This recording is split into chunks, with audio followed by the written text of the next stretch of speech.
हनुमान जी भगवान राम के परम भक्त और सबसे शक्तिशाली देवताओं में से एक माने जाते हैं। उनका जन्म माता अंजना और केसरी के घर हुआ था। उन्हें पवन पुत्र भी कहा जाता है क्योंकि वायुदेव की कृपा से उन्हें अद्भुत शक्ति प्राप्त हुई। बचपन में हनुमान जी बहुत चंचल और नटखट थे। एक दिन उन्होंने सूरज को लाल फल समझकर उसे खाने के लिए आकाश में छलांग लगा दी। उनकी इस शक्ति को देखकर देवता आश्चर्यचकित रह गए। बाद में इंद्रदेव ने वज्र से प्रहार किया जिससे हनुमान जी घायल हो गए। यह देखकर वायुदेव क्रोधित हो गए और उन्होंने पूरे संसार में वायु का प्रवाह रोक दिया। तब सभी देवताओं ने हनुमान जी को अनेक वरदान दिए और उन्हें असीम शक्ति का आशीर्वाद मिला। समय के साथ हनुमान जी ने अपने बल का उपयोग धर्म की रक्षा के लिए किया।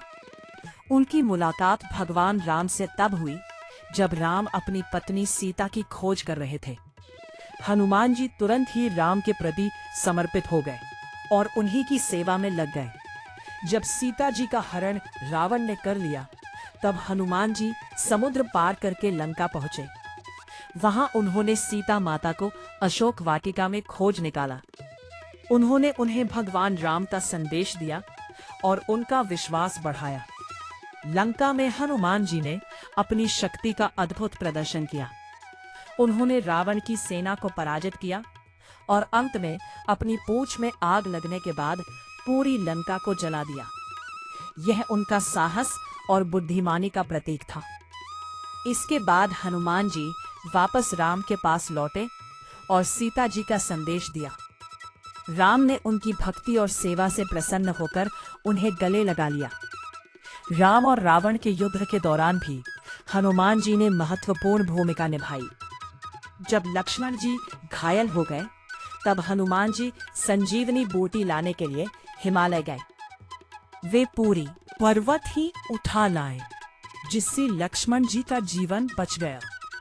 हनुमान जी की सबसे बड़ी विशेषता उनकी भक्ति है।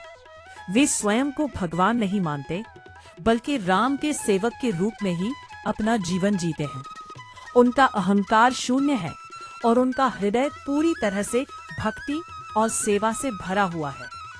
यह कथा हमें सिखाती है कि सच्ची भक्ति, निस्वार्थ सेवा और विश्वास से असंभव भी संभव हो जाता है।